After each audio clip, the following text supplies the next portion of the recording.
খালেদা জিয়াকে পাকিস্তানের প্রধানমন্ত্রীর চিঠি।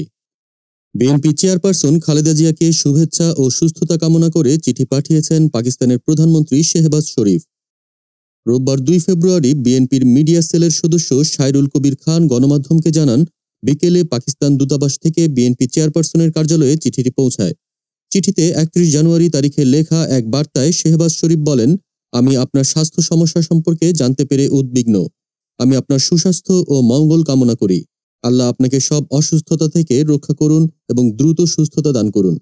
পাকিস্তানের প্রধানমন্ত্রী আরও জানান, বিএনপি চেয়ারপারসন, তার পরিবার এবং দলের সমর্থকদের প্রতি সংহতি প্রকাশ করছে পাকিস্তান। চিঠিতে খালেদা জিয়ার রাজনৈতিক জীবনের ভূয়সী প্রশংসা করে শেহবাজ শরীফ লেখেন, বাংলাদেশের রাজনৈতিক অঙ্গনে আপনি এক বিশাল ব্যক্তিত্ব। জনসেবার প্রতি আপনার অবিচল প্রতিশ্রুতি অনেকের জন্য অনুপ্রেরণা। চিঠিটি প্রকাশের পর তা নিয়ে রাজনৈতিক মহলে নানা আলোচনা শুরু হয়েছে।